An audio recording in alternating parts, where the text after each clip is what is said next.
Night Rants on the Better Sports Network. What is going on, everybody? Uh-oh, somebody has a case of the Mondays. Well, that's the way the cookie crumbles. And, well, Bob's your uncle. Rants on the Street with Thomas Stevens. Shout out to my producer, Tyler Heavy T. Soto. Boom.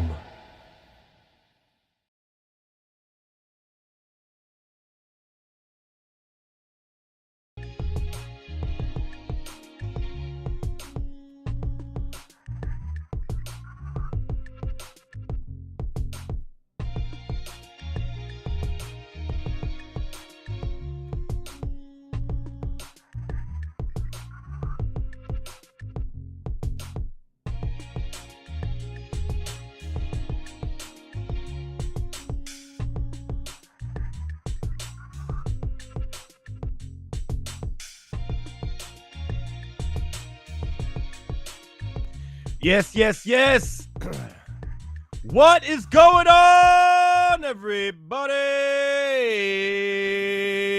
Welcome to Monday Night Rants on the Better Sports Network. At Better Network and all your favorite social media platforms. I am at Edward Raus, R-A-U-S, at all your favorite social media platforms as well.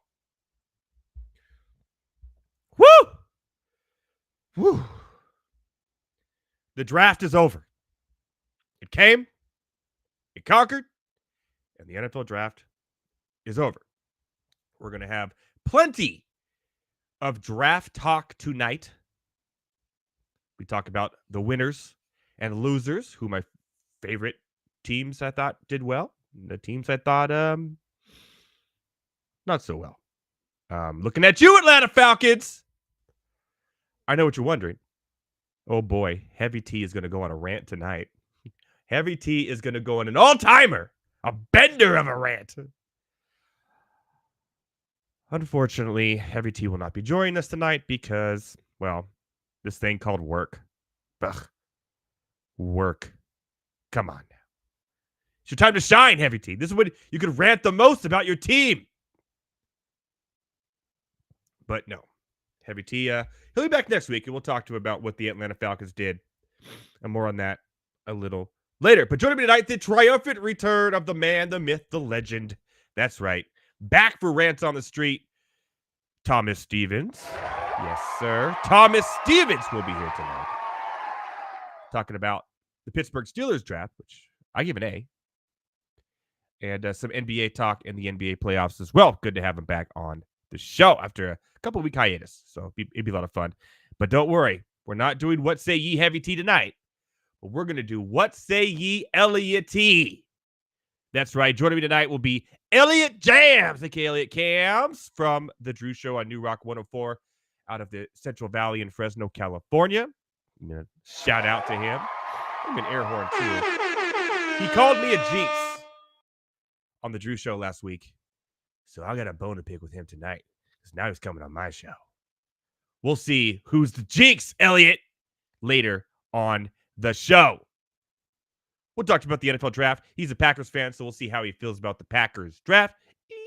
For me, but we'll see how he feels about it. And I have a little fun surprise for him as well. So stay tuned. We're going to have a lot of good time tonight on Monday Night Rants. Without further ado, and I mean not much more ado, I think we should jump right into the rant lines. A lot to talk about tonight, that is for sure. We're going to start with the NBA playoffs going on right now.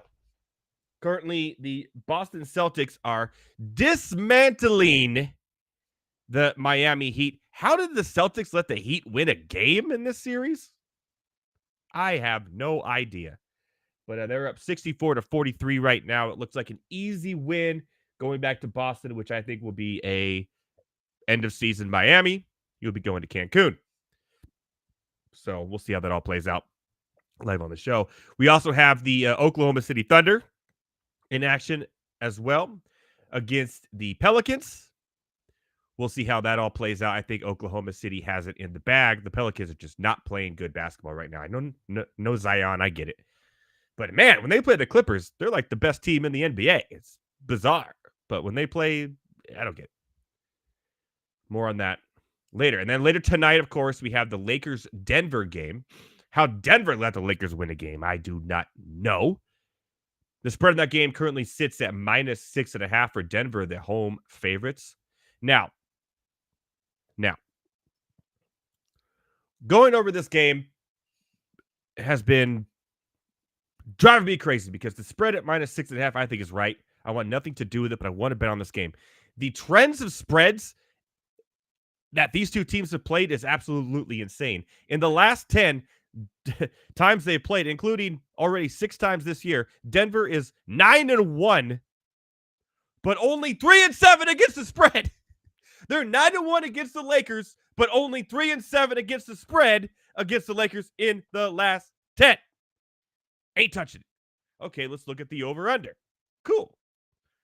217. Awesome. I like the under, but then I like the over. 3-7 over-under the last 10 times these guys have played. So you think under, right? No.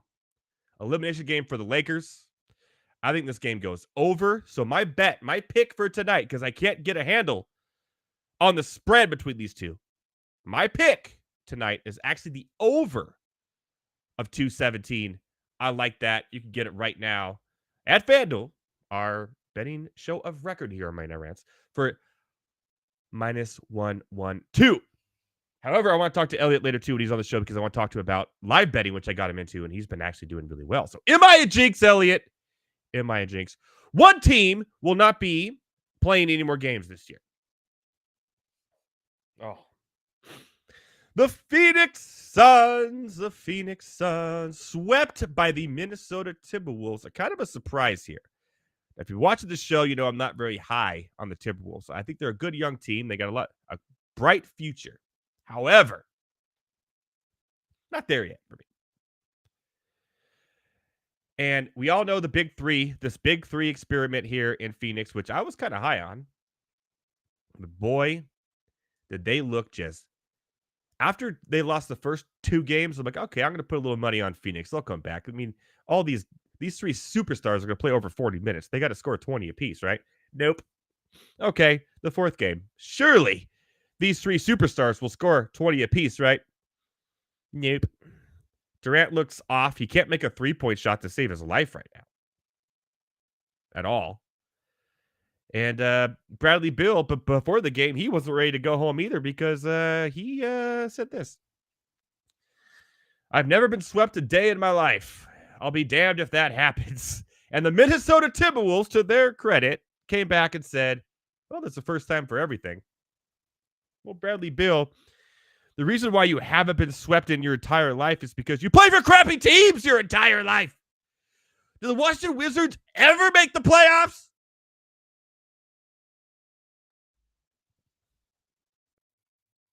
Anyways, now you and Kevin Durant and Booker, you're all gone fishing. Gone fishing. Sayonara. Bradley Beal. And this team has a lot of work to do next year. And I mean a lot. They got the 3 superstars. But their third best scorer is Eric Gordon off the bench. The only player off the bench that does anything. It's terrible. So, a lot of work to do for the Suns. Is what they have right now. Well, I'll be honest with you. It ain't it. It ain't it at all. You know what is it? Moving on to the NFL. Big contracts is it right now, right? We've seen some really big contracts. Amon St. Brown getting a huge contract there to be tied with Tyreek Hill for the highest paid receiver in the NFL. And now we have the highest paid tight end in the NFL. And the biggest love story in all of sports. I sure do hope there's no bad blood at the end of this. Show me the money! Travis Kelce today signing an extension that makes him the highest paid tight end in NFL history ever, which hasn't been as many as other positions, so I get it. And, half of them are just blockers. But deservedly so. He's going to end up going down probably as the best tight end of all time. I'm sorry, Tony Gonzalez. I'm sorry, Antonio Gates. It's going to be Travis Kelce when it's all said and done. Love him or hate him, he is going to be the highest paid tight end in history. He will, adding to his current contract, he will make $34.3 million more over the next 2 years. So shout out to Travis Kelce. He's in love. He's in love. And he got a contract extension, the highest paid tight end in the history of the NFL, and still doesn't make a sixth at best of what his girlfriend does.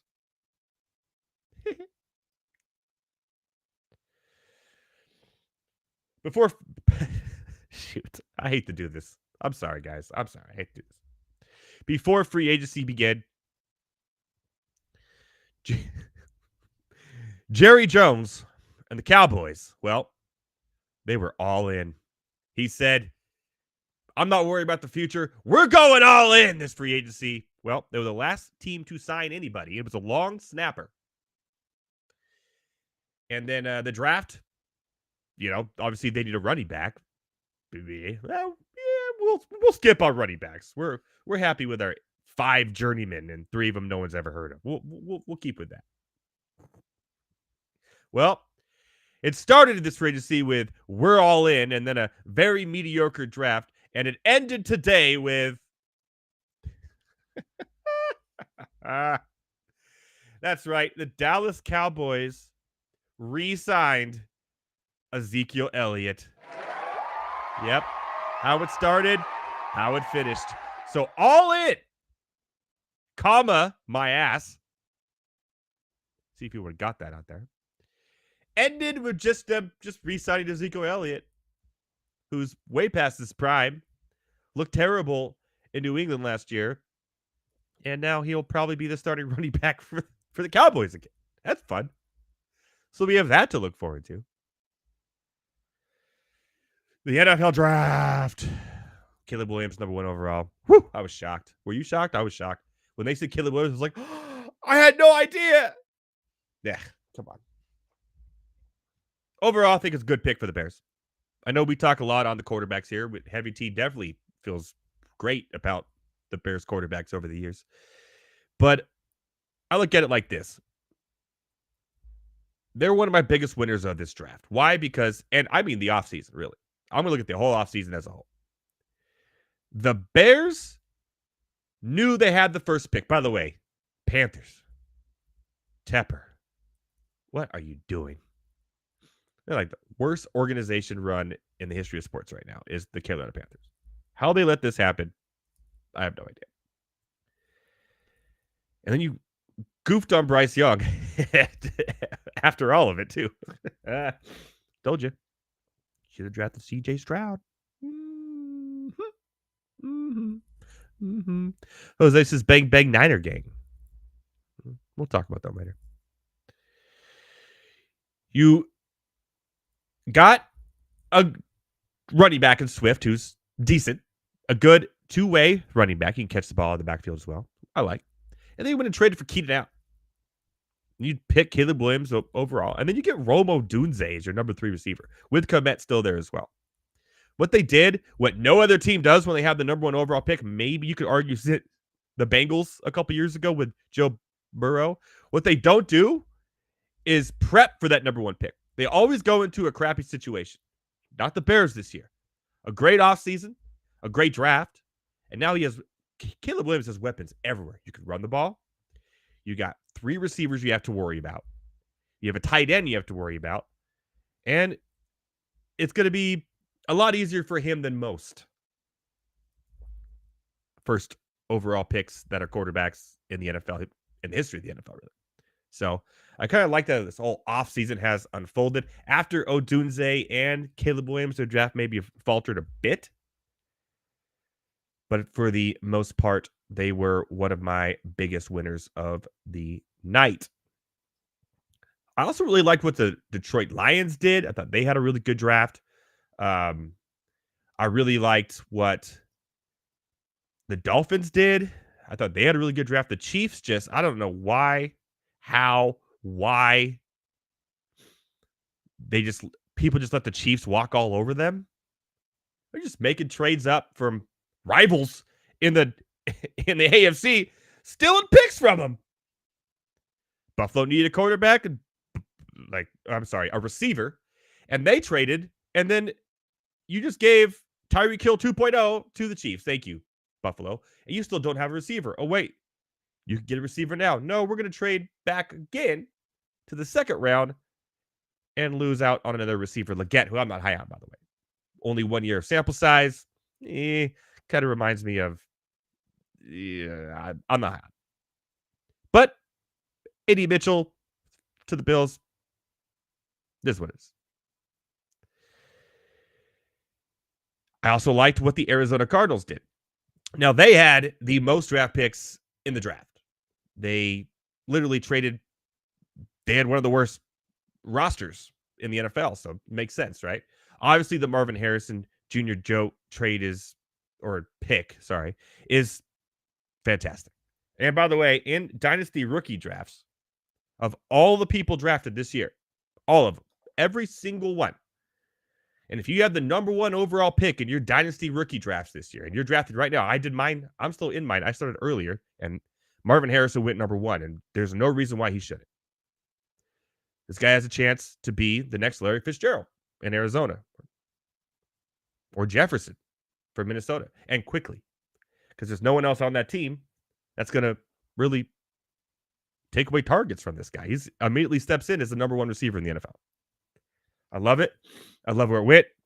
And Arizona, they added 7 new starters to their team. And if 5 of them work out or 4 of them work out, and all in the first 3 rounds of the draft too, they're rebuilding and doing a good job. So I really like what the Arizona Cardinals did as well in the draft.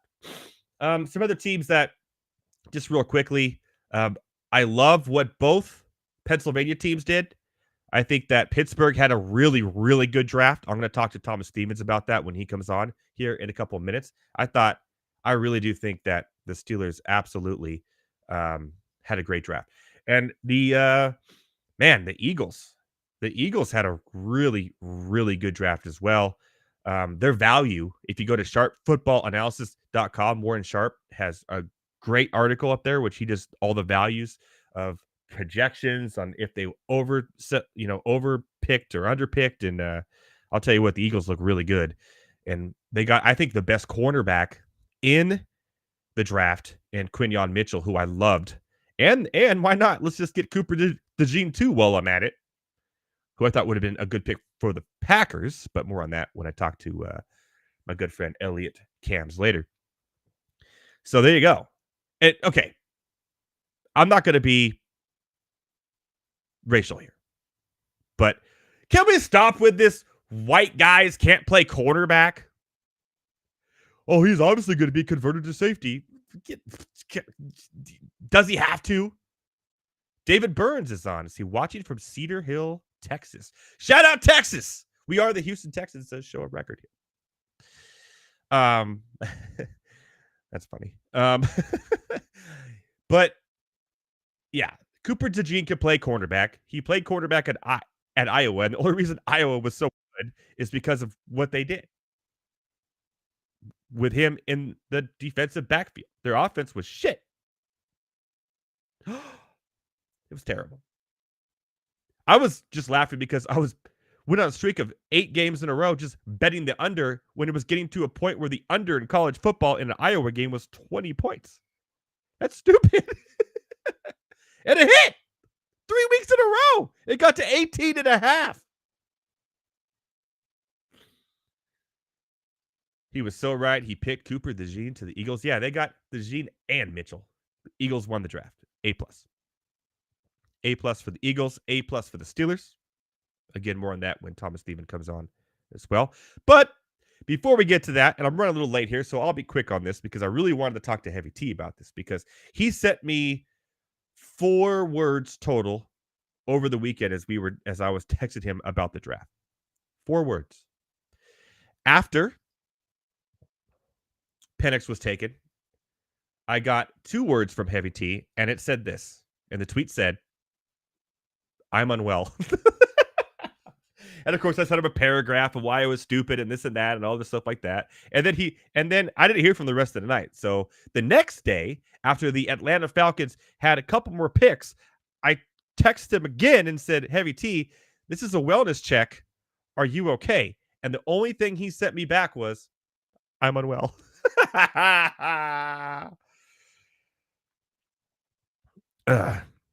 99.9% of the people out there think that the Michael Penix pick for the Atlanta Falcons was terrible.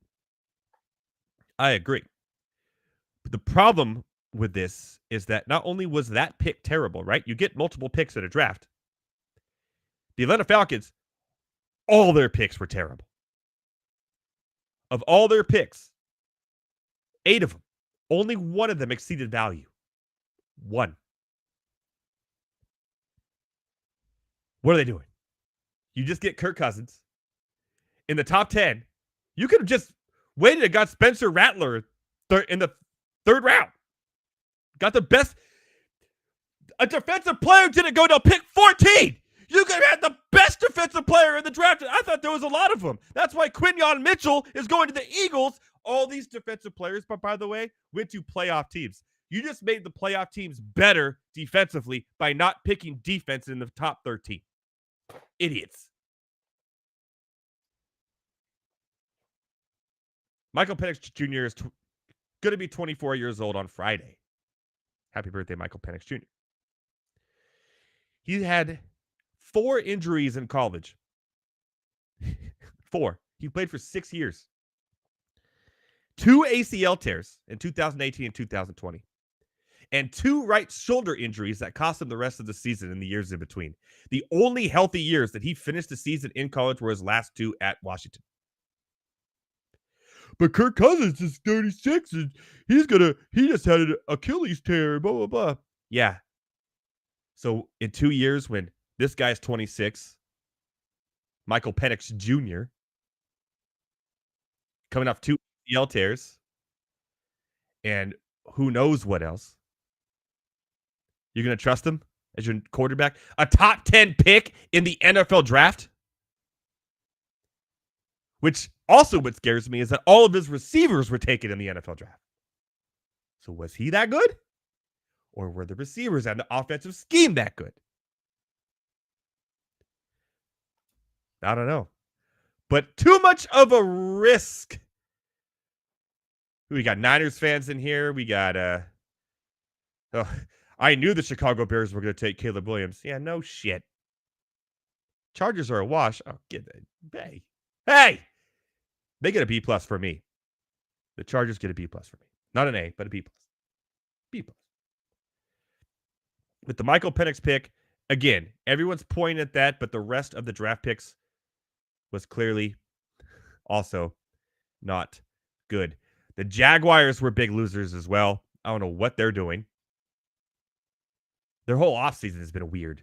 You get Gabriel, right? Cool. You get Gabriel. And then you get Brian Thomas Jr., who's literally Gabriel. You just wasted your 1st round pick on somebody that you just gave a ton of money to. Cool. So I don't know what the Jacksonville Jaguars are doing. So they were a big loser. And I had to say this, and I'm sorry. And then the Patriots, too. The Patriots are I don't know what the hell is going on with the Patriots right now. They had 2 picks over value. The rest of them were undervalue. And they're picking people like, remember a couple years ago when the Raiders picked somebody and even Mel Kiper was like, I don't even have notes on that guy. Well, the New England Patriots pulled that off this year as well. So there you go. But the Raiders, obviously with the Bo Nix pick right before them to their rival Denver Broncos, 6 quarterbacks taken in the top 20, by the way. That's a new NFL record. I'm only high on 2 of them. So here we go. So obviously, Michael Penix, Atlanta took that off the table, which everyone had Penix going to the Raiders. And then, which would have been great for Penix because he could start right away. And then Bo Nix, the Broncos. So the Raiders like, panic. Like, you know that fire meme with like the dog sitting in the fire around him? Like, what do I do? What do I do? What do I do? What do I do? Well, guess what? They decided we're just going to take the best player on the board at Brock Bowers, which they did. Brock Bowers is a great tight end. He's the only one to win the John Mackey Award twice in the history of college football. You thought Laporta was good. This guy's better. He could be Travis Kelce. Unfortunately, your quarterback situation in Las Vegas is not good. And you got Devontae Adams wanting the ball. You got Jacoby Myers wanting the ball. And your running back situation is still kind of up in the air. You could have had a good defensive player. Again, you could have picked any of the defensive players. But you went Brock Bowers. After last year, you drafted Mayer to be your number one tight end. And you signed Bryant to a contract in the offseason as well. You have 4 tight ends on your roster. 4. 2 of them you're going to have to pay because they're first and second round picks.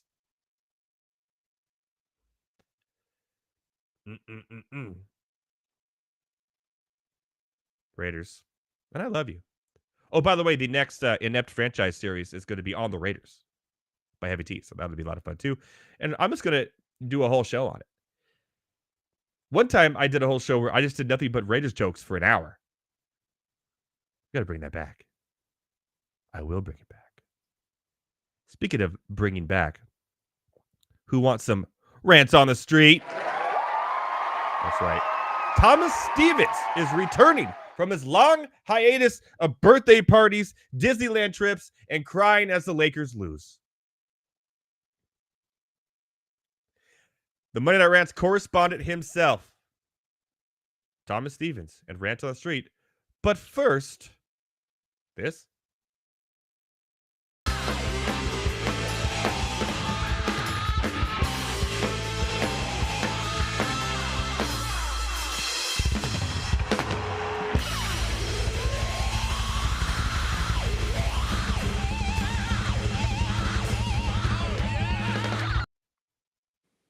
How to get your reaction to that? Because I saw that's it insane. Oh my gosh, dude! Do the Nashville Predators know how to party, or do they know how? No, to yeah, party? I gotta go to a Nashville Predators game, dude. Did she just drink a full Budweiser out of a catfish? Out of a live cat? Obviously, it wasn't live. I hope not. But out of a catfish? Was that thing even gutted? I want to see that again. Dude, it was blood. It was bloody. Let's watch that again.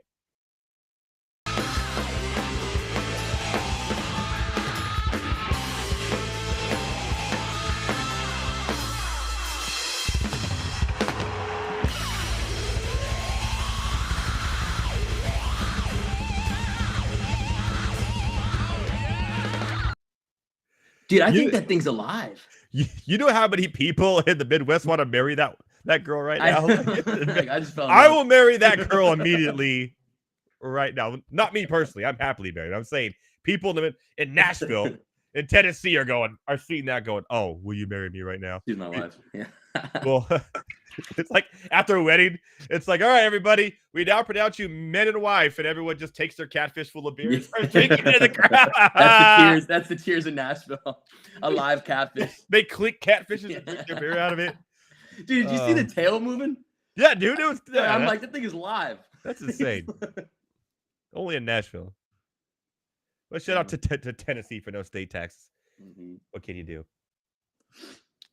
All right, my friend. It's been a while. How have you been? It has been a while. I've been good. What do you got tonight? If you had any angle on it, I know it's your team, and you don't bet on your teams, but what's your angle here? To be honest with you, I'm gonna do the same thing that I've done all series long. It did lose me money, the last game, but I will be hammering Denver around halftime. The live betting at halftime in playoffs is where it's at. Yeah. I've been telling everyone that, and Elliott, who's coming on too, I told him the same thing. I said. It is the most profitable bet right now. Yep. It's actually live betting in halftime is hitting like even crazy. Dallas that lost yesterday. You could have got them up to plus 750 at their full extension. Like it's wild, absolutely wild. But I had to give the people, the fellow ranters, a bet, so I did, and my bet was over 217. I like that. I like it'll be high scoring from both teams. Jamal Murray is going to play, so it'll be fine. Even better. Perfect.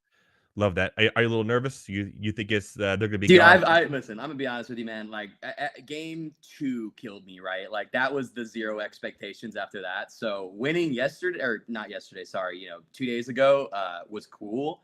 I would have rather taken the sweep and won some money because we will not win tonight in Denver. But it is interesting. It's cool. I'd like to see him come back for another game to LA. I Maybe. just hate that it's -6.5. If it was like Denver -4 or Yeah. -3, I'll probably take it. If you can 6.5. alternate, I'd alternate, but I don't know if you can alternate. Well, okay. The last 10 head-to-head, like I said earlier on the show, is 9-1. Mm-hmm. So Denver has won 9 of the last 10 games, with the last one being the one they lost. Yeah. And against the spread, they're 3-7 against the Lakers in those 10 games. That is a crazy trended stat. That's like don't touch. Like, don't touch me. I want nothing to do with it. I smell like poop. Don't get near me. Mm-hmm. So I ain't doing it. Well, good luck to you tonight. Before we get into the 5 questions here real quick, I want to talk to you about your Steelers. Yeah, let's do it. And the draft. I will say the first question, if you just want to get into it, it's who won the draft. Oh, is it? Yeah, I just talked about that. Like, I know that's why I'm not the second question too. That's why I was like, it's about the Falcons. So we'll kind of I'm saving as much Falcon talk. I did my thing. But I'm saving it for next week. And then Matt Sells, who's on the show, texted me and said, "Hey, I'm actually one of the 0.001 who think the Penix pick was a good one." Good move. And I'm going, what? Interesting. I like what?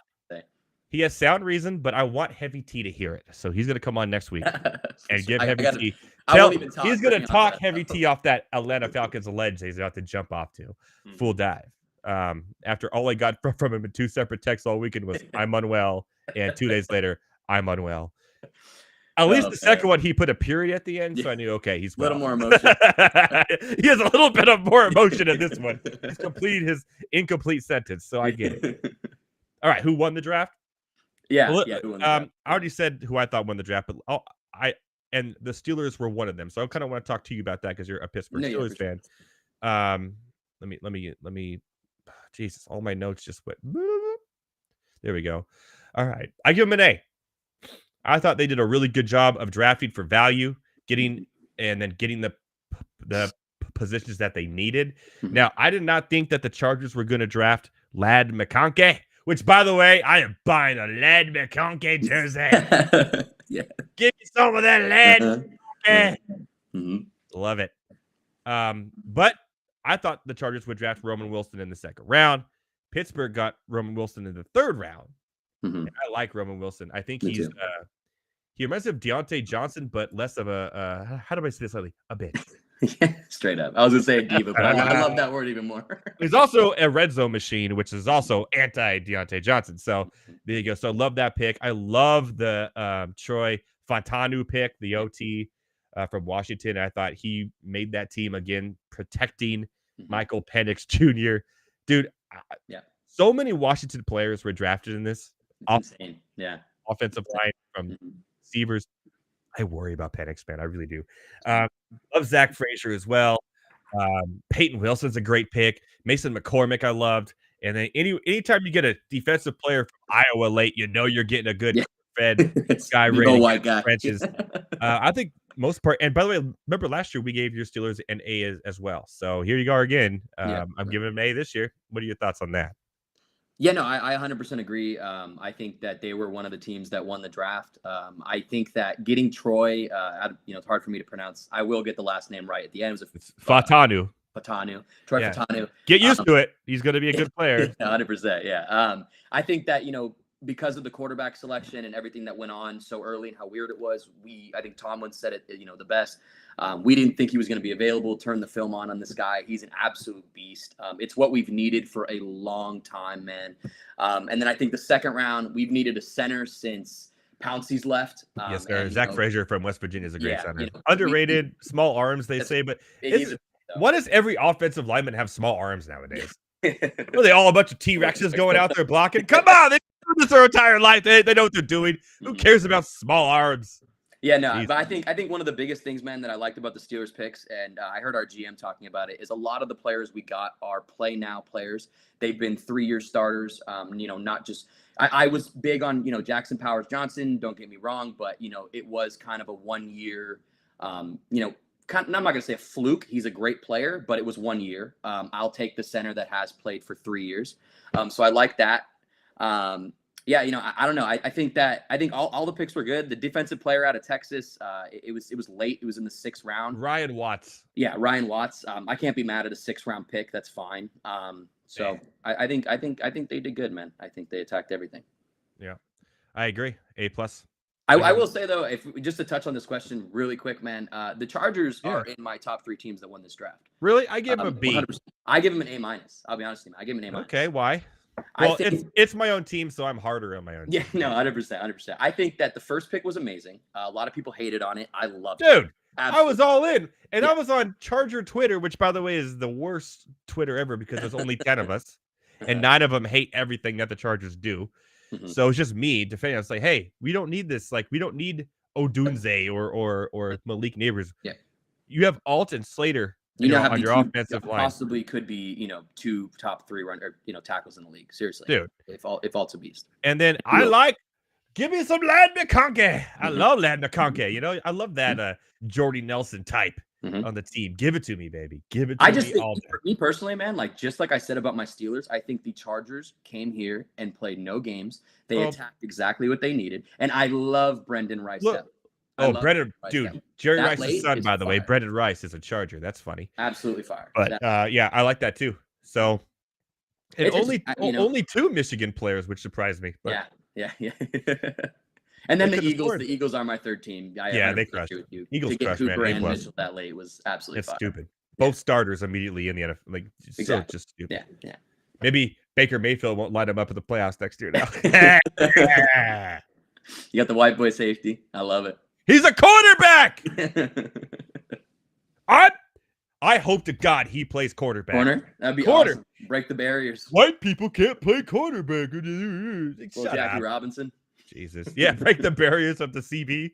The first ever white quarterback in the history. I'm sure there are more, but they didn't play, They didn't get through training camp. Yeah. I heard someone talk about today. It's like, it's a speed thing. You don't see white people running in the 100-yard dash in the Olympics. And I'm going, come on, dude. That's your response. That's part because half of them are Jamaican and there's no white Jamaicans. How about that?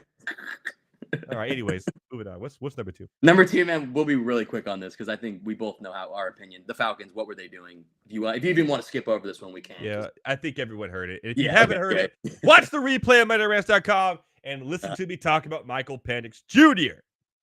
Both ACL tears and both separated shoulders that cost him 4 years of college. Yes, sir. Yes, sir. And stay tuned next week when we have an expert come on and tell Heavy T why he shouldn't jump off a cliff. Moving on, number 3. Number 3. The Atlanta Falcons were ranked last out of last, and not just from Penix, from all their picks. They were all overvalued. It was stupid. That was one of the worst drafts I've ever seen ever. Okay, moving on. Number 3, we're kind of stepping over each other. I'll be honest, because number 3 it was our opinion on Joe Alt. So oh god. Yeah. Love it, man. You got the best offensive lineman in college football. Yeah. I love it too. A+. Yeah. Sure. Yeah. It's Harbaugh.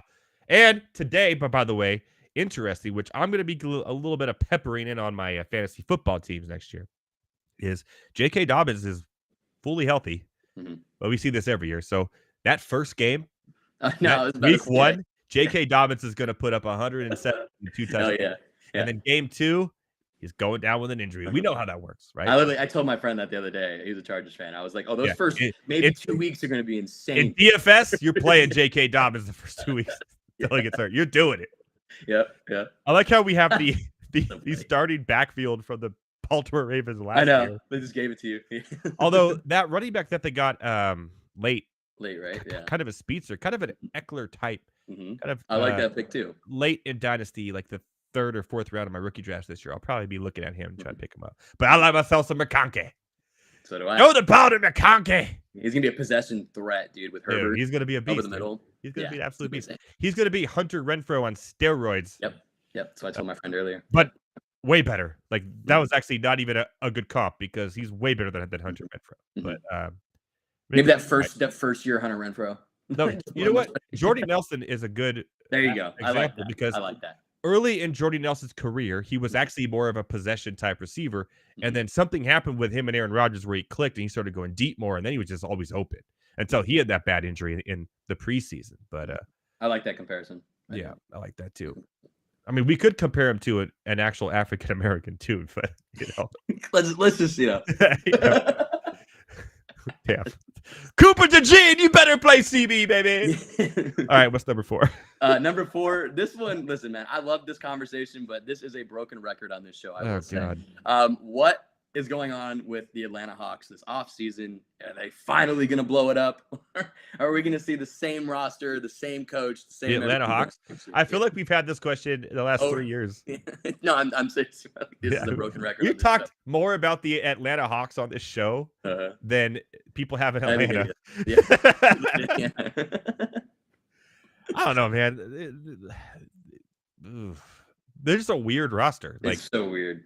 They're not bad. Like they're on paper, they're not bad. That's what I'm saying. Like on paper, they're not bad, but they're so bad. Yeah, I just think they have no defense and too many scorers, and they just go on runs where like Trey Young will have like 3 off games and then 4 good games, and then DeJounte Murray just will go 2 weeks without scoring double-digit points but have 14 assists. It's just like too inconsistent for them. We'll see where they end up in the draft, I guess. And by the way, remember last year's NBA draft? We had a lot of fun. How terrible it was. Wait till you see this year's. It's just as bad. And there's no Wemby either. So maybe it's worse. No, it's worse. Yeah. No, you don't have a Wemby. Yeah. Yeah. So it's really bad. So the draft's not the answer. This could be another rough year for. Who's the Atlanta Hawks fan that watches this show that keeps on asking that question? It is one of my friends. Okay. All right. I was like, man, this guy just wants to know about the Atlanta Hawks. Yeah. Nobody else does.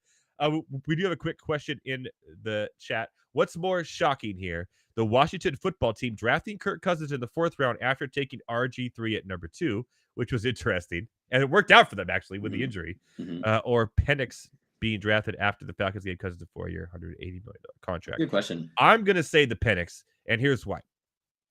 Because you take your starting quarterback, number 2 overall in RG3, who you think is the future. Take injuries aside, that rookie year looked fantastic. You draft Cousins in the 4th round. You don't have any other quarterbacks on that team. Makes sense. When you give a guy $180 million for 4 years, and then waste the top 10 pick on a backup, that's more shocking to me. That's way more shocking to me than drafting a quarterback in the 4th round after. Because, dude, let's be real. That Thursday night, everyone's hyped. Everyone's watching the draft. Everyone cares, right? Second night, everyone's all right. You know, there could be some sleepers here. By the time you get in the 4th round, no one cares. Like, it's just, okay, maybe you get a good pick here where it works out or whatever it is. Elliott's when he bets here backstage is saying his bets. He's been on a tear. He calls me his jinx. He calls me his jinx, and I'll explain to everyone what that means. But for the most part, I think this one's more shocking because no one saw it coming. You know, if you pick Kirk Cousins in the 4th round, okay, cool, it's the 4th round. But no one saw them picking Penix nobody, right? So yeah, this one's more shocking. Anyways, go on to the last and final question. By the way, man, Atlanta Hawks fan, I'm really sorry. But, I'd prefer if we could, I'll tell them maybe, talk about the Falcons.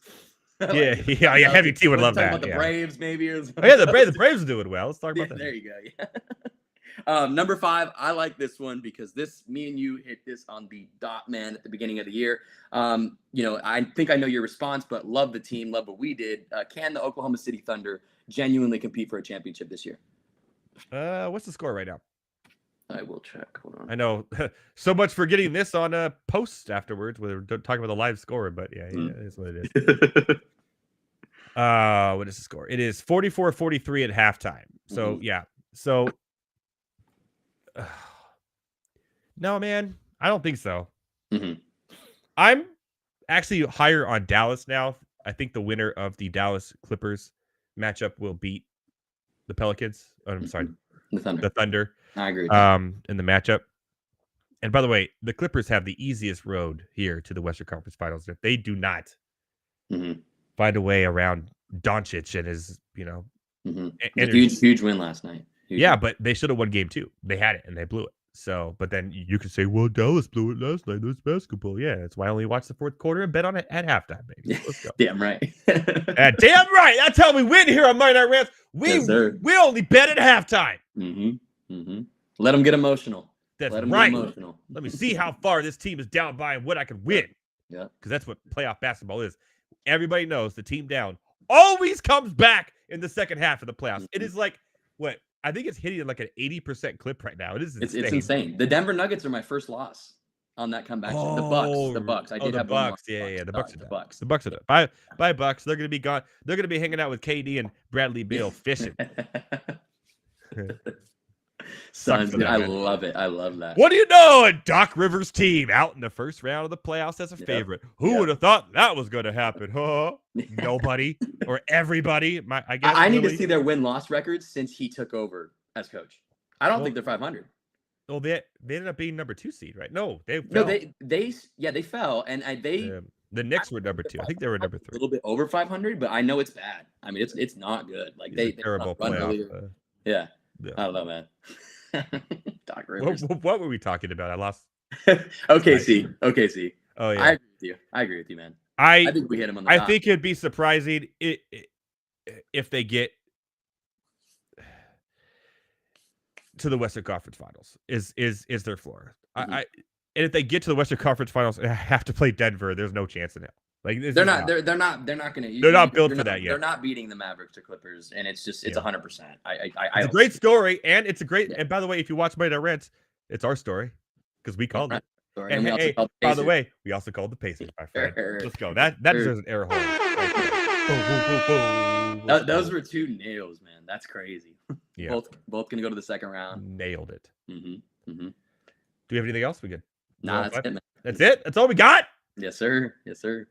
Bring some more. Pantoja. Wait, real quick. Pantoja or what forget or Urseg. I'm taking Pantoja. Okay, I love it. I wanted to get a little something on it. Pantoja by knockout.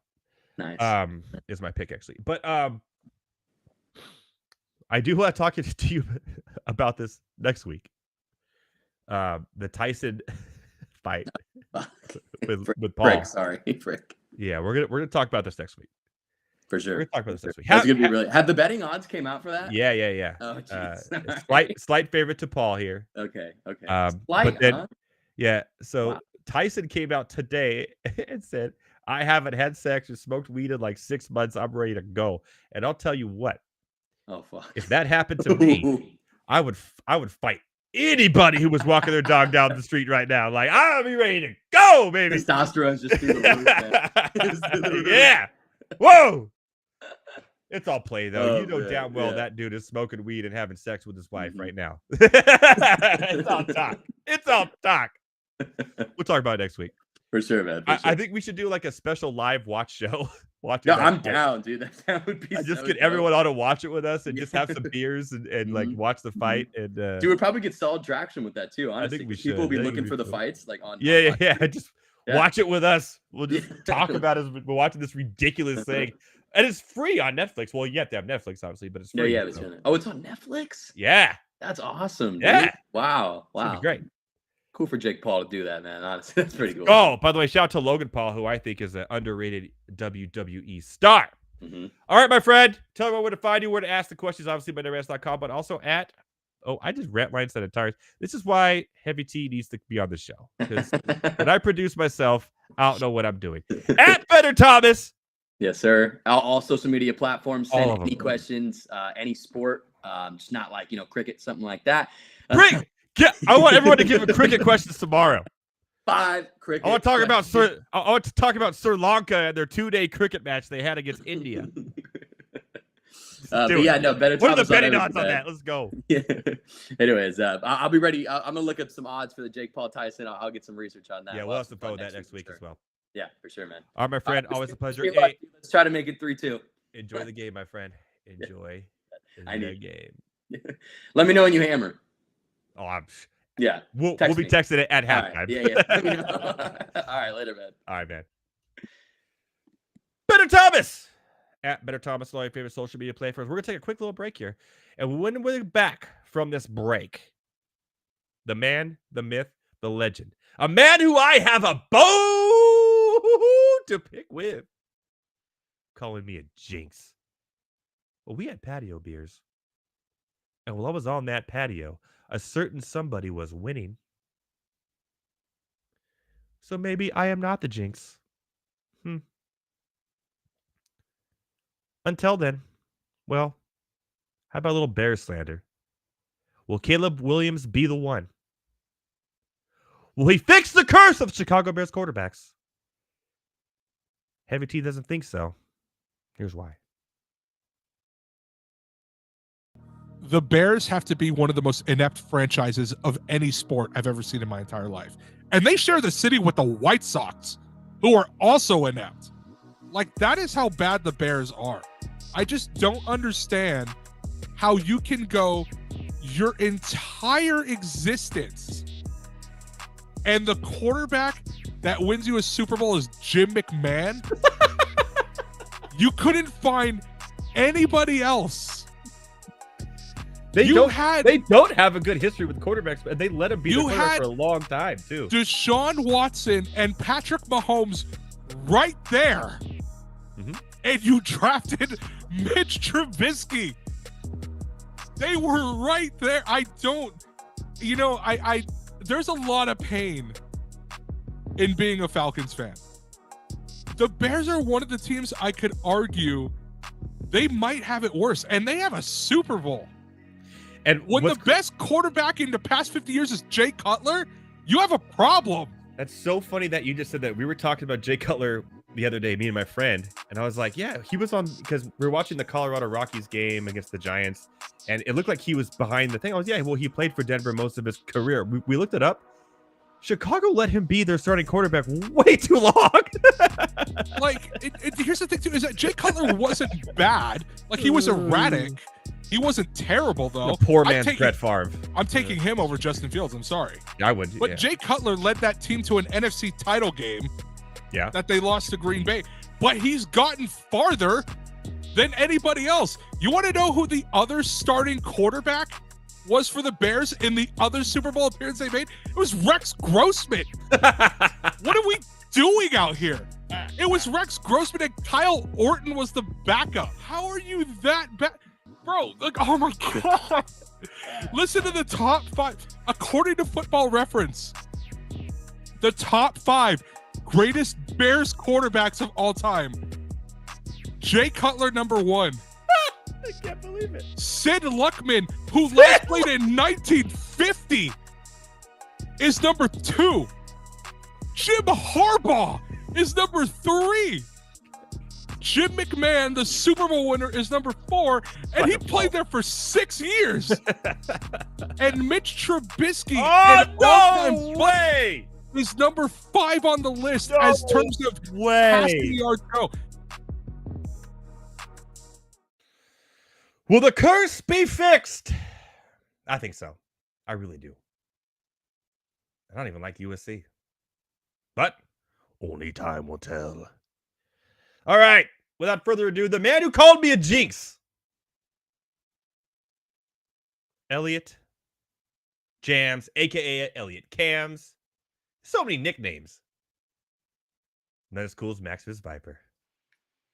Nothing's ever as cool as that, Max. What's going on, my friend? Welcome to Monday Night Rants. Hey, thanks for having me back on, man. Good to be back. Of course, man. Always fun with you. Obviously, we have fun on The Drew Show, which you are a part of. You are the co-host there on New Rock 104. You know what everyone says. Well, I don't live in the Central Valley and I don't live in California. You got the podcast. You got the podcast. Commercial free.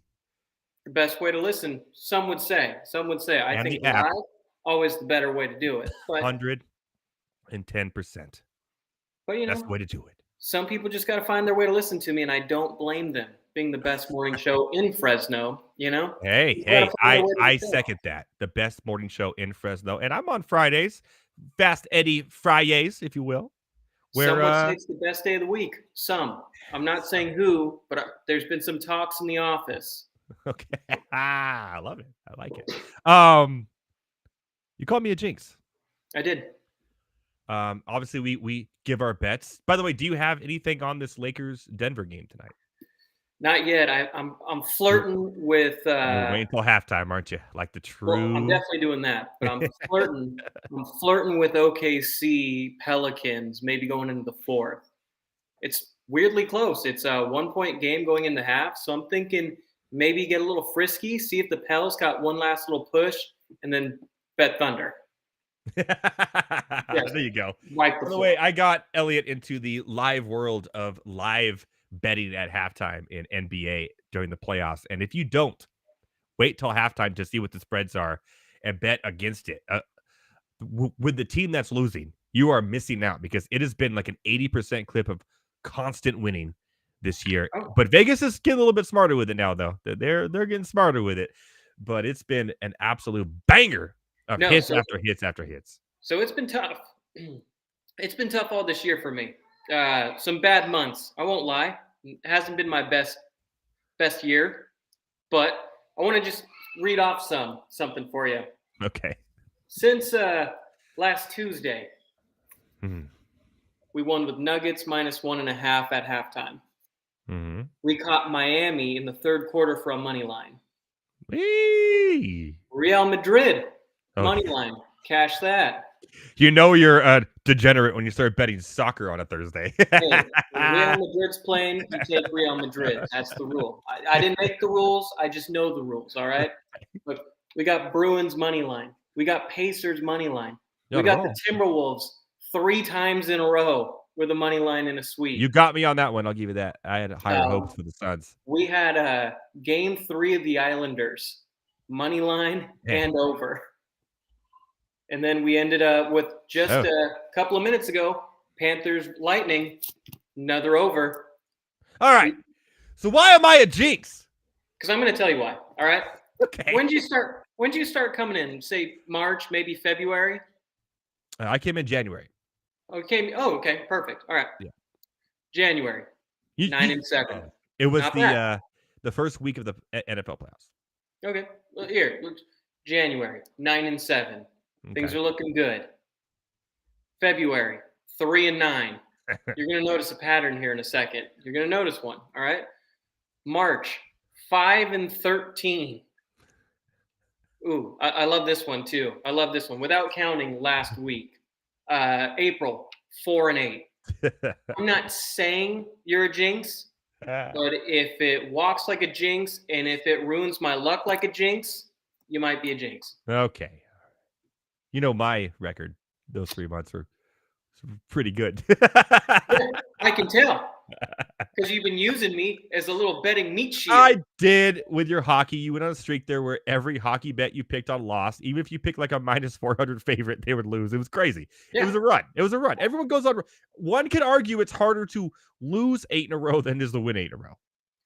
I mean, I was literally, I was your hurt locker. You were like, hey, find all these traps in the ice and see if you fall through. So I got safe passage. And I did that for you. I love it. Well, thank you so much. I appreciate it. But now it seems like this last Friday, your tides have turned. Since last Tuesday, knock on wood, it's been a good little streak here. But, you know, I don't want to get too confident. It's probably been the best streak of my life. Okay.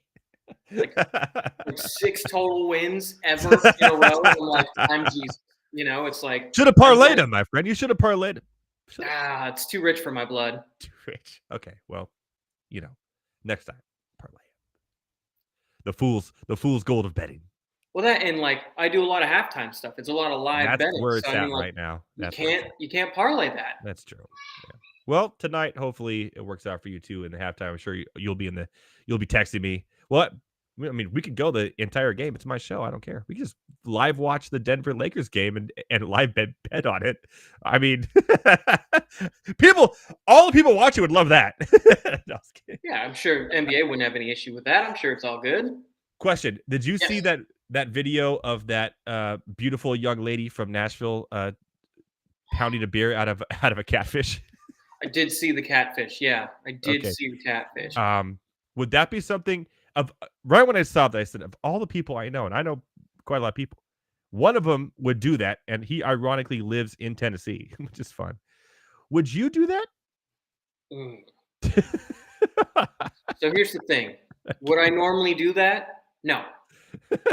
But if I was in Nashville for a playoff hockey game, I can't tell you the next time I'll ever be or if I'll ever be in Nashville.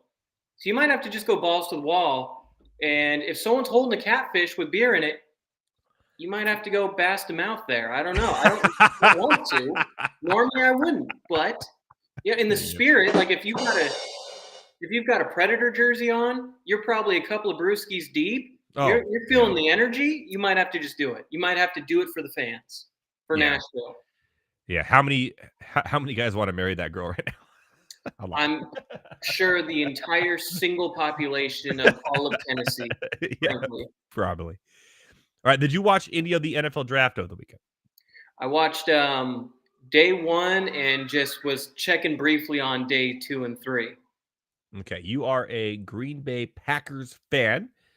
I am. I've been trying to hold my thoughts on the Packers draft here, waiting for you to come join the show. What do you think overall of your Green Bay Packers and how they did in the draft?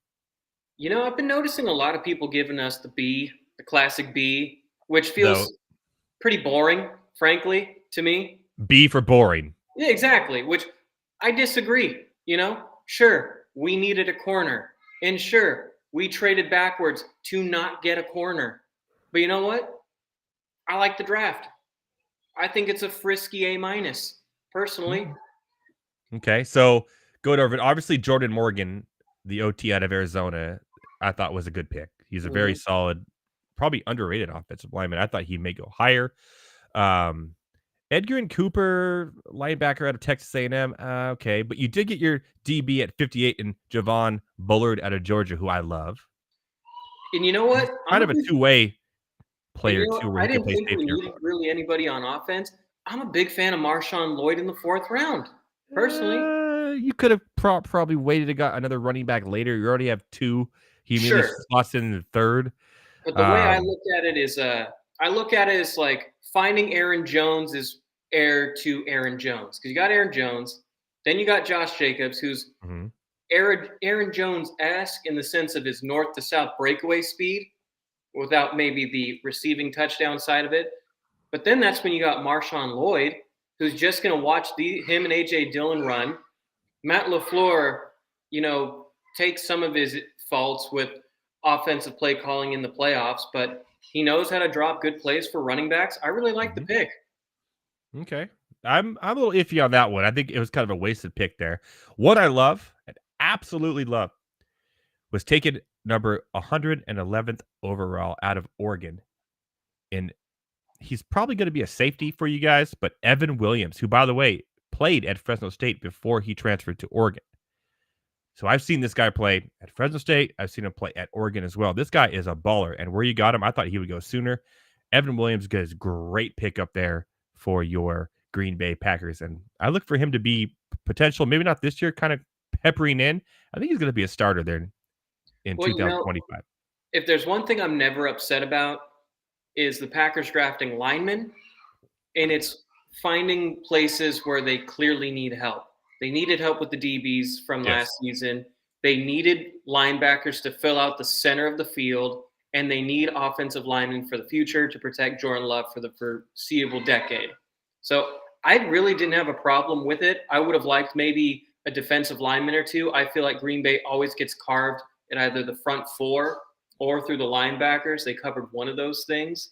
I feel corner, you still got Jared for another year, so you could probably find another one in the upcoming years. But, you know, I think this is a really solid draft. And I think, you know, we all Packer fans love to get on Goot's case, you know, with the whole, was Rodgers right? Was Goots right? You know, I think he's proven it's hard not to see he hasn't been cooking lately. Yeah, no. It's there. I know you kind of wanted Cooper DeJean, probly. DeJean. You and me were talking at patio beers. I would have loved Kool-Aid McKinstry. But you know what? I got to be honest. As cool as Kool-Aid would have been, and as awesome as him coming out every game screaming, "Oh yeah!" Only if he came out of a wall to do it. That would be right. But like, Have you ever seen green Kool-Aid? I don't know. I don't think Would that you exists. Would you trust green Kool-Aid? I don't think you can. Would that be sour apple? Who wants to drink sour apple Kool-Aid? Oh, there's 3 okay flavors for Kool-Aid, and that's red, blue, and grape. That's it. That's it. That's it. Arguably just red and grape. Blue is kind of like, I don't. No one ever knows what color blue is. No. Grape is purple, right? Red is cherry. We get it. What is blue? Blue's either raspberry, some weird tropical thing, and they're like Gatorade just doesn't even tell you. They're like, it's just cool blue. Cool blue's fine. And you know what? That's got it for some people. Like Glacier Frost or Ride.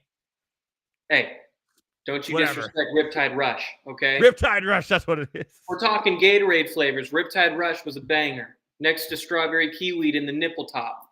Oh, dude, but whoa. Nipple top is where it's at. We've already nipple top is the crown jewel. There's a short out on my rants.com about Heavy T going off on his nipple tops. Yeah, we gotta bring it back. Rants.com. Free the nipple tops. Free the nipple tops. All right, I have a little game for you. Little game. Have some fun here. Let's see your Green Bay Packer Phantom. I'm so excited.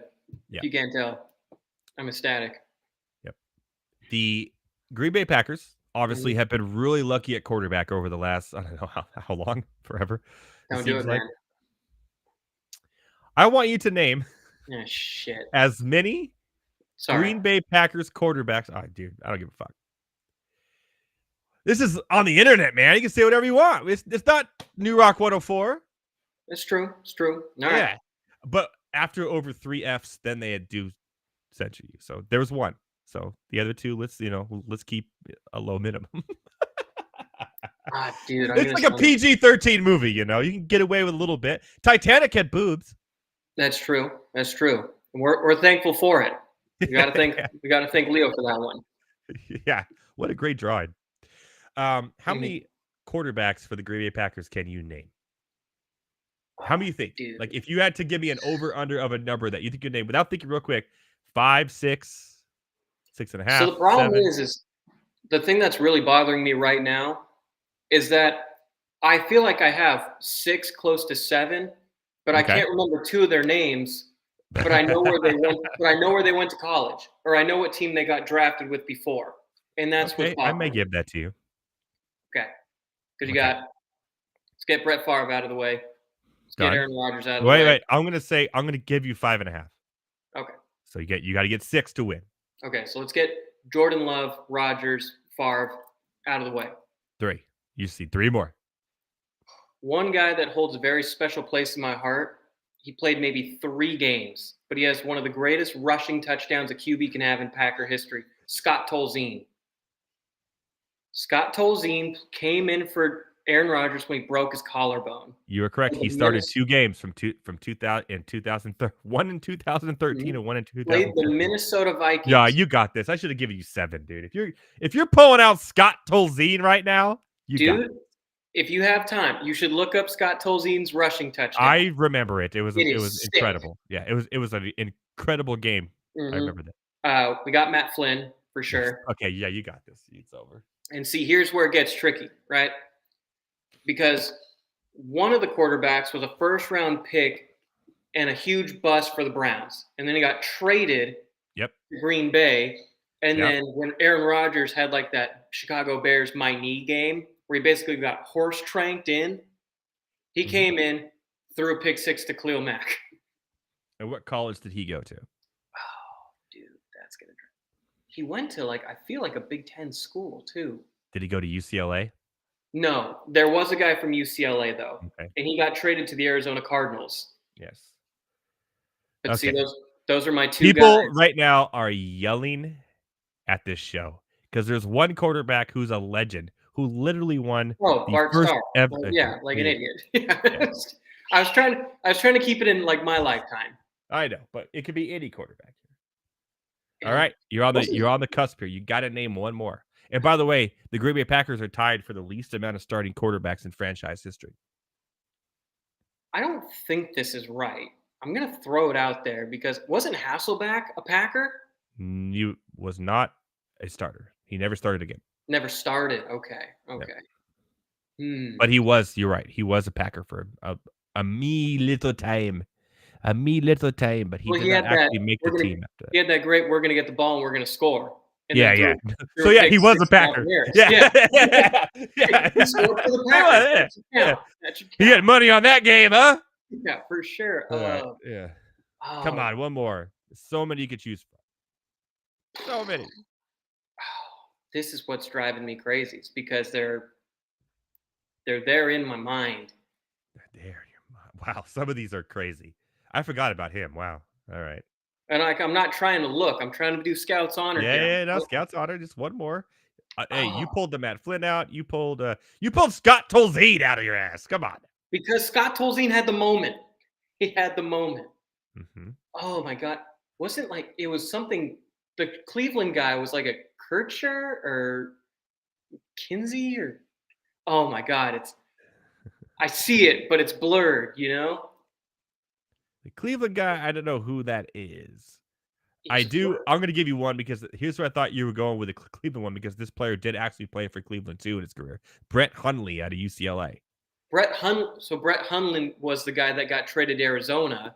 Yes, he started 9 games for the Packers. Right, but then By the way, what's crazy is Brett Favre 253 games, Aaron Rodgers 223, Bart Starr 157, and then 3 straight quarterbacks after are 101, 73, 49, 37, but they're all in the 50s and the 80s. Right. And then you have just random people thrown in there. Brett Hundley's a good one. Mike Tomczak. No. So 91. No. Anyone recent besides Scott Tolzien? You got Seneca Wallace, who started a 1 game. What was his name? He came in for Rodgers when he got hurt by the Bears. But he didn't start. He just came in. Rodgers got hurt, came in to cover for him, threw a pick to Khalil Mack. Rodgers came back. No. So I only have who's ever started a game, so I don't think he's on. Okay. All right. By the way, it's not a very long list. Who you missed was Lynn Dickey, who's a Hall of Famer. Tobin wrote Don Mikowski. That's a big one. And then Zeke Brakowski. Those are all Hall of Famers. But Lynn Dickey, I thought you would at least get that one. He was a huge 1976 to 85. He's 4th on the all-time start list for the Green Bay Packers. But, that was before your time. I was born in 85. See, I can't say, look, I'm a Packer fan. I can't say I'm necessarily a Packer historian. I know it's got one of the best histories in football, which makes me, fair enough, like a poser, if you want to call me like a poser fan. You're not a poser, man. You've been a Packer fan your entire life. I get it. Tell you what, not too many people had Scott Tolzien in their lineup, all right? No, yeah, Scott Tolzien, to me, I had to scroll down and go, what the hell? That's pretty awesome. Who's that Browns quarterback, though? It wasn't Hundley. Do you have him up there? I don't know. Let's see. Quarterbacks to play for Browns and Packers recently.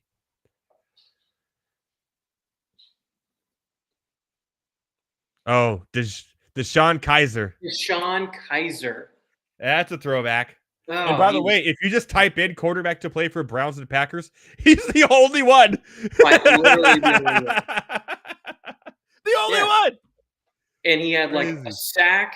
I remember Deshaun Kaiser. The sack up with an interception to Khalil Mack, and it was like, oh my God. Rodgers, you know what's really crazy about Deshaun Kaiser is he's only 28 years old. Still now today. Is he in like the Canadian Football League? I feel like I heard he got moved to Canada or something. He plays for nobody. That's sad. Yeah, he's completely out. He hasn't played since 2021 where he was on the Titans practice squad. Ooh, he did play for the Raiders too. Yeah. That's fitting. The Packers have like this weird connection with the Raiders where like Packer players past their prime will just kind of go to the Raiders. I guess maybe they're keeping the tradition going. Yeah, they are. That seems to be a good place for them to go. So I think actually, if you count them all, I think you did get over 5.5, 6. I'm going to say I did. I'm not going to count. I think you did. Yeah, you did get 6. I was pressing you for the 7. So you won. Congratulations. Here you go, air horn. Because if you lost, I would have given you this one. You are one pathetic loser. You don't want that one. That's fair. That's fair. But I didn't because I'm great and I'm on a hot streak right now. Can't lose right now. All right. Let's I'm going off a limb here. Let's look at tomorrow's NBA Yeah, let's matches dig in. here. Let's dig in. Can we quickly talk about how it feels like no sports show today was talking about the Suns getting swept? Did you not see mine? Hmm? Did you not see mine? Hmm? I had a whole thing about the Suns being swept. Oh, well, you told me to come on at a different time, and then you didn't Well, even- you should have been watching the beginning of the show before you came on and know what I was talking about, so you talk about it. The I show started. I photoshopped a picture of Bradley Beal with a fishing cap holding a fishing pole and said, "Got fishing." You know what? I did see the picture. I did see the picture of Ant in the back looking like an absolute dog because he is. Yeah. I did it. I said they gone fishing, and I even said that I was higher on them than I should have been, and they're in trouble because they got these 3 great players, and none of them can score 20 points in a playoff game played 40 minutes. I said it. No, but, I ranted about it, and I'm ranting about it again. but I mean, like, you had, I get it, with like the Lakers winning one game for the first time in 3 years against the Nuggets. Like, I'm cool. going to show you right here. Gone fishing. Bradley Beal with a fishing pole and hat on. And then I showed this picture. I've never been swept a day of my life. And the Minnesota Timberwolves saying, first time for everything. And I'm saying, well, this dude hasn't even been on a playoff team till now in his entire life. You know what? I will give Bradley Beal a little Sorry bit of for credit yelling, because But it's- after he lost, he was like, "I'll be damned if I get swept," and then he got swept. And he's like, "Well, I was damned." yeah, who did? But then And I mean, what's funny about that is really this is only like his second time ever in the playoffs. that's crazy too. Because mean, he's been that's on the what Washington happens. Wizards, who've been absolute terrible team forever. I don't know if you've covered them yet, but that's another great team you could cover for horrible franchises. Oh yeah. See, I want to do that one because I really feel that the Washington Wizards, like the trades they make and the way that they like grab players from other teams, they're literally like a AAA team that you just like, I don't want this guy anymore. Kuzma. Yeah. Like it's really what it nice- is. Like they're that bad. And their uniforms suck. And You know what? they're- It's they a haven't been nice good since place to Gilbert retire. Arenas. It's a nice place to retire. It's a nice place to go. Who You're on doesn't the want to go to Washington, D.C. to retire, dude? That's You're where I on- want to go when I you're on the retire. East You know what I'm Coast. saying? You know, you're in the capital. I guess it's cool. Yeah. You can watch a lot of awesome Commander games. You know, the Capitals are viable. I God. guess they make the playoffs. Yeah. They won. They won the Stanley Cup recently, I guess. Yeah, Ovechkin got his. You know, that's cool. Yeah. But yeah, Yeah, no, the well- Washington Wizards are. Bleh. They're terrible. If there's 2 teams that everyone forgets about in the NBA, and by the way, one of them's in the playoffs this year, and nobody's talking about them. Nobody ever talks about the Washington Wizards Orlando Magic. or Orlando Magic. No. Nobody Mm. cares about the Why Orlando. would you? And they're in the playoffs. It's like so stupid. What are some other just like? I feel just Hornets. I guess that's fair to say. More people talk about the Hornets because Jordan owns them. So there's or did Yeah. is he now? I don't even know if he's still an owner, but yeah. I think he dipped. I think he got rid of it. I think he funny enough for the he guy went to who NASCAR. gambles- Michael Jordan went to NASCAR. Got a NASCAR team, started winning. I mean, NASCAR is probably more exciting than watching any one of their games. So Yes, 100%, 100%. Definitely the Washington Wizards. Wait, who was? Okay, God, now we're just gonna go on tangents for the rest of the show. I don't care. I had more stuff, but I think we're just gonna do this because it's my show and we're making it interesting. let's just roll. Let's go. Who? Okay, so the Washington Wizards ended up, God, dude, 15-67. Oof. Hang on though. Can you see how good or bad Jordan Poole did? Were his numbers better or just worse? Because there were some Shaq in a full moments I saw, and I was like, damn. Like, We've talked about Jordan Poole on this show. He is, though, not good. Just not good. Not a good teammate. Not a good player. what's crazy? 15-67. That is so bad. However, they weren't even the worst team in the league this year. Was it Detroit? Was Detroit It worse? was Detroit. Mhm. 14-68 by 1 game. Is it And weird? you know what's going to happen? Neither one of those teams will get that stupid lottery ball to get the first pick. Is it weird that like I would rather still be a Detroit Pistons fan No. than be a Wizard fan? Because No, I don't think Detroit has legacy. They've won. They beat the moxie, Lakers. you know? They beat the Lakers with that All-Star team to win a championship. Yeah, with their boy Rip. With Rip Hamilton. Yeah. And the Wallaces. She and Ben. You got who else? You got Chauncey Billups on that team. Didn't they have Tayshaun Price too, or Tayshaun Prince? Yeah. Okay. Yeah, Tayshaun Prince. They were such an ugly team. They won. They won ugly, but just enough to win a championship. And literally to like end Shaq and Kobe's like run. What is Washington Wizards? When I think of the Washington Wizards, I think of didn't like Gilbert Arenas shoot somebody in the locker room or something? Like that's all I think about. So there's like two things. Jordan played for them for a while. I remember that. There's like two things I know about the Washington Wizards. Jordan played when they had those wild blue jerseys. And they weren't good then. And Paul Pierce called game. That's it. Oh yeah. You call bank? No, I call game. That's their legacy. As a whole franchise, they've got two moments. Damn. Eminem would not approve. Not at all. Yeah, damn. That's pretty terrible. Like if I had to choose between a 9-win basketball team and a franchise that literally has two moments since its existence, I'm taking the 9-win team. I'm counting the Gilbert Arenas gun in the locker room moment as a moment. Okay. For a little spice, All right. I can work with that. Yeah, exactly. So, wow, man. Ugh.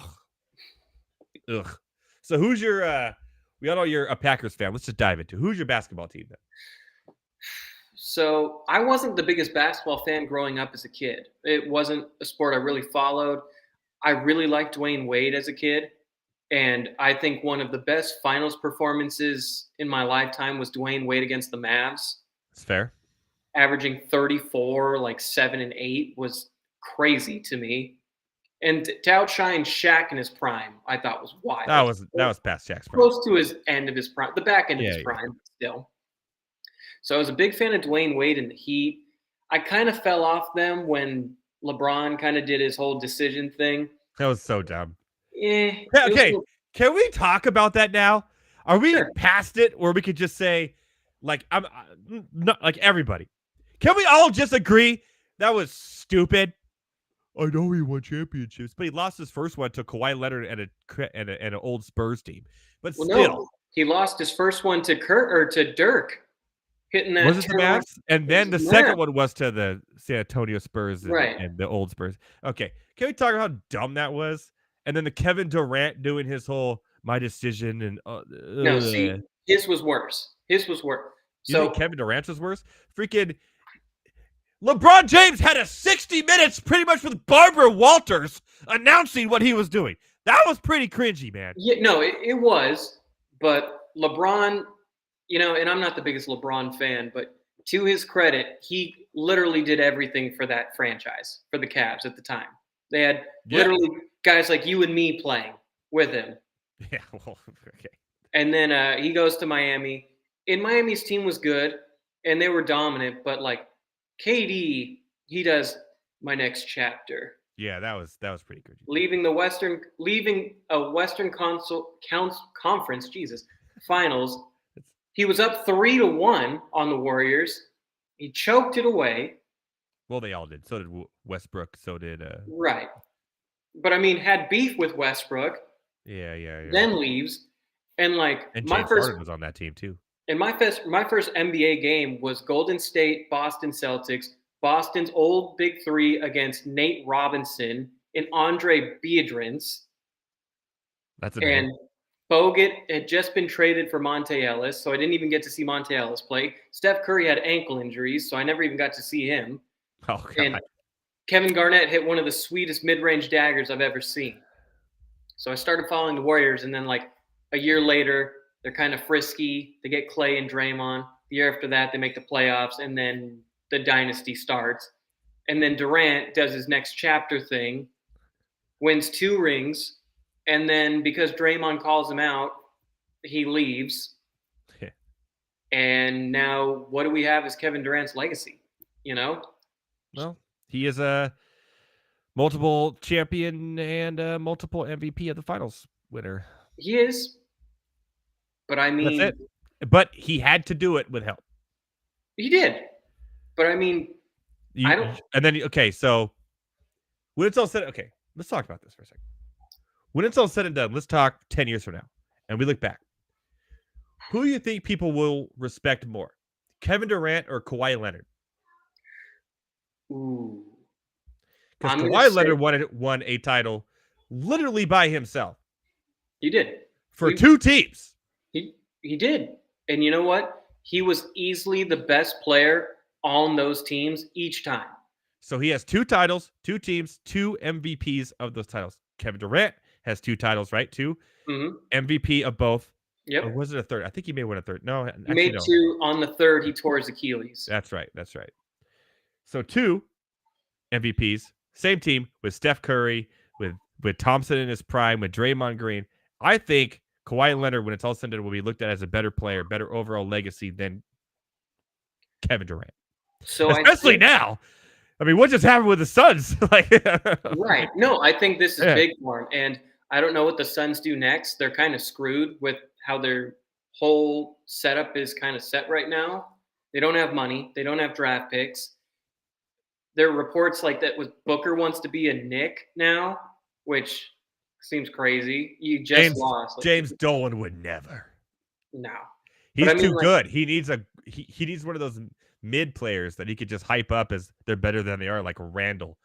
You know what I mean? They need a point guard, frankly. Well, they have one. They don't have one. They play mercenary ball. Yeah. They play who gets to do ISO next. Yeah, that's true. I'll give you that. But I mean, I think people will. Brunson is kind of a point guard, I guess. He's kind of a combo guard, two-way guard. I think to go back to your question, I think people might lean towards Kawhi because the magic that was the Toronto run. Like Toronto, that San Antonio run was pretty damn good too, man. Against the Heat, against the big three, against LeBron, against Bosh, against Wade. Like that was what he did was incredible. I think, like arguably, he was more incredible in that series than he was against the Warriors. Now, so the only problem with the Warriors one is because they had so many injuries. Like you had Durant go out, game 3, game 4? Yeah, exactly. That's my point. You had DeMarcus Cousins go out game 4. Okay. And then you had Klay Thompson go out game 5 when he was dropping 30. And all the energy was at Golden State. So I think people will look at the numbers between the two at that point and lean Durant. And just because he was so offensively gifted, Kawhi Leonard's kind of just a weird story. It's a great story. And you know what? The story is going to continue this year, my friend. There's no way. Yes. There's some franchises that are just doomed, and the Clippers are one of them. Ah! I'm sorry. You just jinxed me! Payback. I do think you beat the Mavs, though. I do think you beat the Mavs. I'm a little worried. I'm more worried about the Mavs than I am the Oklahoma City Thunder. That's true. Honestly, I think the team that's the most dangerous right now, I think all the momentum in the world is with Minnesota. No. They just swept the Suns, who, sure, we all knew aren't as good as they thought they were. Minnesota will get Denver up next. They will. But Jamal might be hurt. No, he's playing tonight. He is. No, he's not. He's on the bench. No, wait, no, but he's in uniform. Okay. He's in uniform. 16 right now. I'm sure he'll play, and I'm sure he'll probably get his 22. He'll probably go 7 of 17. You know, not great, but not bad. Jokic and MPJ will probably carry the team tonight, close it out. But, I mean, the Timberwolves just got some swagger about them. And they have the height and the size and the reach that can You know who else had swagger about them was the Memphis Grizzlies last year, too. It felt undeserved, though. It felt unearned. It did, especially with the Ja Morant stuff and everything like that. I don't know. I like Anthony Edwards. I do. I think to be the face of the NBA, like they're saying, he's a little too cocky for that because you kind of want like I could see Shai Gilgeous Alexander being the face before Anthony Edwards, only because he's more likable.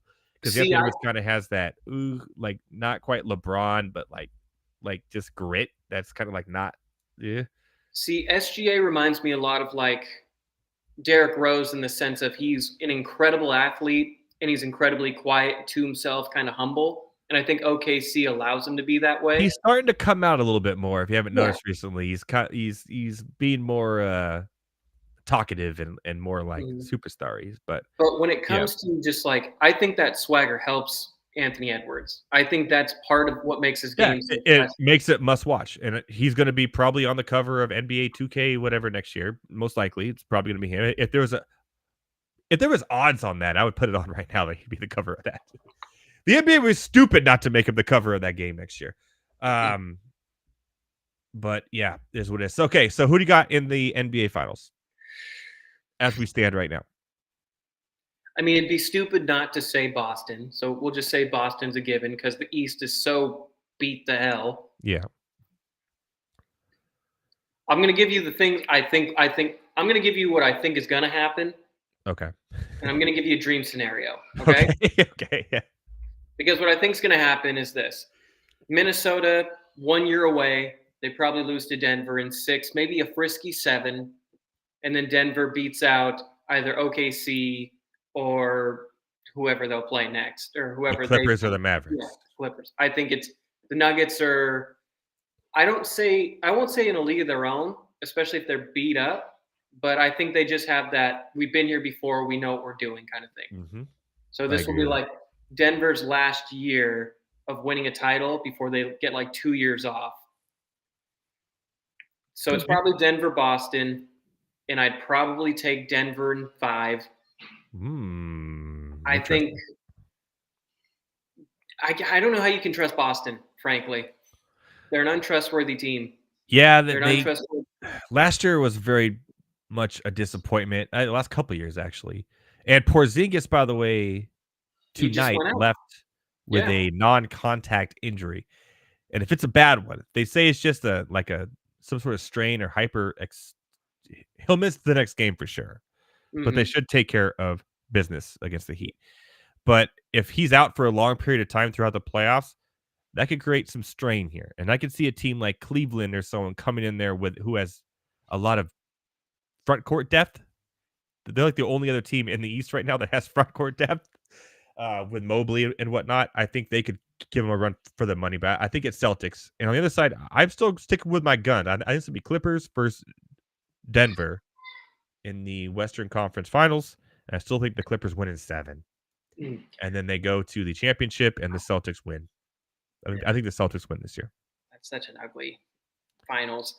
All right, I'm going to give you the dream scenario here. All right? Okay, what's the dream scenario? Off chance, right? Okay. Minnesota finds a way. Oh, God. Maybe Jamal. Hang on. Just hang on a second. You know, Jamal Murray maybe has his pulled calf. He just isn't who he should be, right?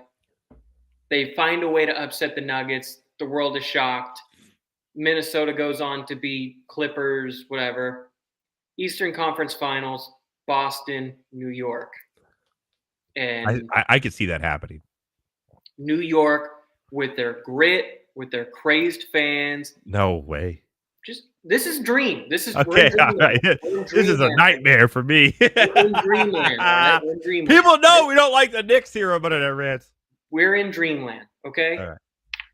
Jalen Brunson, the little engine that could, just finds a way with a bunch of just gritty New Yorker spirit, right? New Yorkers. Yeah, the Knicks. Yeah. And then you get just these 2 gritty, grimy teams in the ugliest looking finals you've ever seen. Minnesota, New York Knicks.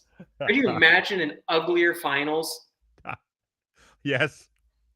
The Orlando Magic versus the New Orleans Pelicans. That is ugly. Well, that would be terrible.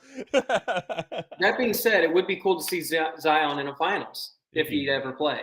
If he's healthy. Yeah. Right. Yeah. That'd be a Western Conference Finals of the Orlando Magic versus the Washington Wizards next year. That'd be I mean, look, I'm not going to say their hopes are dead. Pelicans are up 3 right now. Pelicans are leading. No, they're down 3. Oh, in the game. Yeah. Yeah, they're up. Look, they're That's down not dead. 3-0, but I mean, if you win What one if game, you're still what in if it. the Orlando Magic are the team in the East, not the Knicks, that grit it out and find a way to make the finals? That would be some magic. I couldn't name you Elliott, one. name 2 players. I on the couldn't Orlando name you Magic. one. I couldn't even do you that. I think they've Not got even, not even Banchero? I think they got a kid named Pablo. I don't know. Paolo Banchero. Paolo. Apologies. Yeah. No. Pablo. I don't know. That's not. Dude, how do Orlando Magic feel? To us, Pablo? Pablo. You know the guy from Backyard Basketball? Pablo. Unstoppable. They got to bring that back. They are, aren't they? Bring that back? Or someone's trying to buy it? Jason Kelsey's trying to buy it. Yeah. Hey, they should get Travis involved because he got some money now. He did. He just got that extension, which is like hey, you get to retire here. Congrats. Yeah, and he still makes 1/10 the amount of money that his girlfriend does. Hey, man, it's not a bad thing. There's nothing wrong with that. That's life. I mean, being a sugar baby, it's not all bad. You think Travis Kelce and Taylor Swift will get married? No. You don't? No. There's odds on this, by the way, on them getting engaged. There's odds. There were odds that he was going to propose to her at the Super Bowl. That's true. I lost money on that. That's right. You said they would. I was like, what are you thinking? I painted the picture in my head, and They're still that lovey-dovey stage, man. That ain't happening. You're telling me that's not the most Taylor Swift thing you've ever heard of? I guess, yeah. It could be the most Travis Kelce thing I've ever heard of, too. If you maybe look at it the other way, too. Yeah. Maybe he's the hopeless romantic. We didn't know. I bet he is. Just look at him. He's a little soft. He's a little soft. Yeah, and his outfits. Yeah. If Taylor went up to him and was like, babe, I'm feeling a rom-com and a pint of Haagen-Dazs night, he'd be like, oh, let's go. I'm glad you said something. My best friend's wedding it is. Shall we? Yeah, he presses a button. Behind him is a whole shelf of DVDs. Notting Hill, alphabetized. Just Friends, Ryan Gosling. Like, I love this. He has them all. I bet he does, dude. A DVD, not even Blu-ray. Yeah.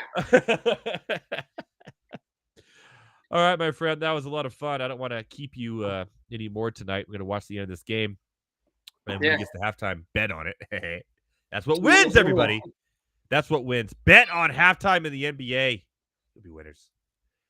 So you're happy with the Green Bay Packers draft? I am. Both feel that the Washington Wizards suck. They're just hopeless. That I'm no longer a jinx. I'll give you the week pass. All right. We got to see what happens this Friday because that's the blind bet still on. But yes, I'll give you till blind bets, and then we'll see. So I gotta you bet again. If you hedge my bets again, then we're gonna have a problem. That's the thing. I came in prepared, and I ended up going. I think I went. Well, 1, 2. I went 2 and 2. Okay. Again. 3 and 1. Not to toot my own horn, but you know. Yeah. Well, one of your 3 was one that was a hit off of mine, which I said the spread, so that we both won that one. We both won the Celtics game, right?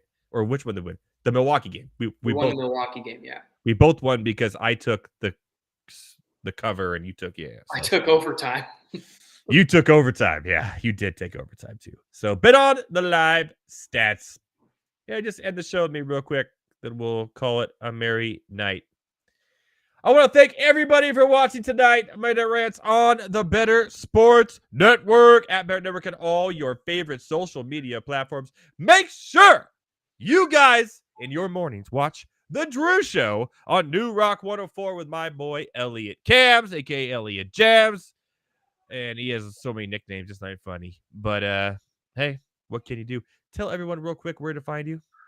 Well, you can find me on Twitter at Elliott Kams. You can find me on Instagram at New Rock Elliott. You can also, listen in on The Drew Show Monday through Friday mornings from 6 to 10 a.m. You can also check me out on New Rock 104.1 from 3 to 7 p.m. on Saturdays. SoundCloud, Spotify. Just type in The Drew Show. Bada boom, bada bing. You got us. By the way, it's not your typical like local morning radio show. It's actually a lot of fun and more like a talk show. It's more like what you hear on Sirius XM than is what you hear on like, but no, the weather outside is 70 degrees and we're talking sports today. Yeah, so the Mets won that. No, it's none of that stuff. It's actual two guys having a really good time laughing, and girl and Jess, obviously, and me on Fridays, and just having a really good time. You mentioned the Mets. I forgot. I had breaking news from you for the Mets. We got breaking news from the Mets organization. What do we got here? Totally forgot, but we got so carried away. Looks like they're looking for a new Mr. and Mrs. Mets. Hang on, let me see if I can even see that. Oh. So maybe you're in the New York area. I don't know if you can see that at all, but they're actually hiring new Mets. They got divorced? No, you can hire both of them. They're looking for. No, I mean the old ones got divorced. They're looking for a new couple. I think they're just looking for maybe like a trial phase. You know, I don't know. Maybe the relationship's on the rocks right now while they go to counseling. Did Mr. Met cheat on Mrs. Met with a foul ball?